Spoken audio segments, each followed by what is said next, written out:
Creative Sydney is an opportunity for the broadest possible spectrum of creativity in this city to get together to have a conversation about how to make this place a better place to take risks and a better place to make inventive work. And it's also a celebration of the kind of work that's made here. I guess the bigger picture is that for a very long time, Sydney's had this kind of cultural chip on our shoulder, and we've always thought that, or we've been told very effectively by really great marketing campaigns from Melbourne, that Melbourne is, you know, the culture capital, and that's the place where fashion comes from and art comes from. But when you actually look at the numbers and you look at where the industry's really based, Sydney is the capital of the creative industries in Australia. We just haven't been very good at recognising it. So I think that's the objective behind Vivid and behind Creative Sydney. You know, why does Sydney need it? I mean, part of it is to do with perception, and perception, you know, it can be quite a huge factor in how people think about Sydney and how people in Sydney feel about the priority that their work is given. You know, for a very long time, Sydney, I think, has relied on good looks and not really thought about the fact that there needs to be substance to the city as well. It's not enough of an incentive for tourists to come here because we have great beaches and a harbour and a bridge, you know, and it's not enough for creative people who work here that Sydney is, you know, the only global city in the country. You know, there's an energy and there's momentum to being in Sydney, but there's also a lot of obstacles. It's a very expensive city. It's very poorly kind of distributed and very dispersed. It's huge. You know, there's a lot of difficulty with how tightly our media is controlled, or it has been controlled for a very long time.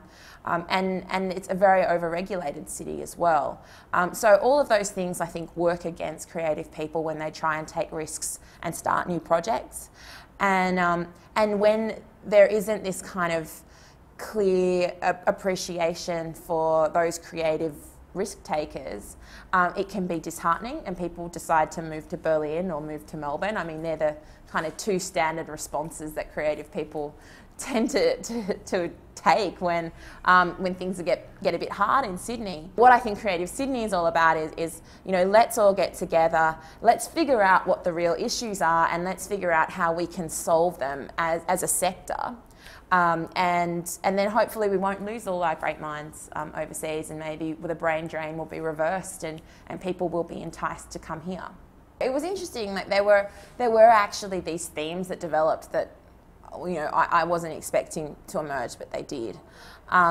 You know, one, you know, the funny one, I guess, that kept coming up was this idea of being the lone nut. And I guess what that idea is about is the idea of taking a risk, but making sure that you have, even if it's a small one, making sure that there's a little market there to catch you, someone who's going to be interested.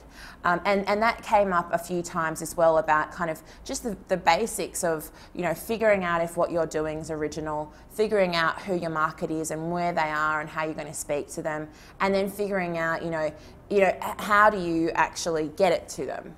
Another point that came across in that creative commercial session, which I thought was a really great session, because we had all of these really quite different creative practitioners and coming from really different perspectives, and they all kind of arrived at the same place.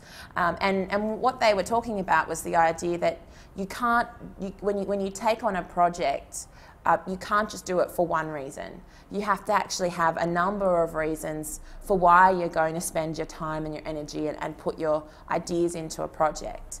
And the guys from Moffat had a good way of putting it, and, you know, it was about you know, profit, profile, and also what the payoff is going to be. So you know, you either do it for money, or you do it for profile, you do it to kind of experiment and to take risks, or you know, you have some other kind of payoff, whether it's kind of a social or political or there is some other kind of goal behind what you're doing. It's like, you know, is this paying?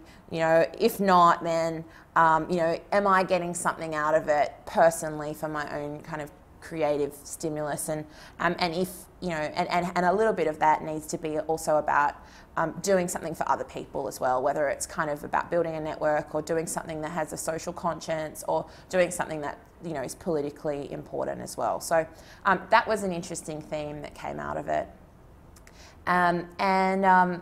I guess the other kind of key theme that emerged from a lot of the discussions was about collaboration and about sharing the workload. I think for a long time in Sydney we've felt in many cases in many industries that we're competing with each other for work, and I think now it's much more about kind of sharing resources and collaborating, and some of the conversations I had with people afterwards kind of reflected that as well.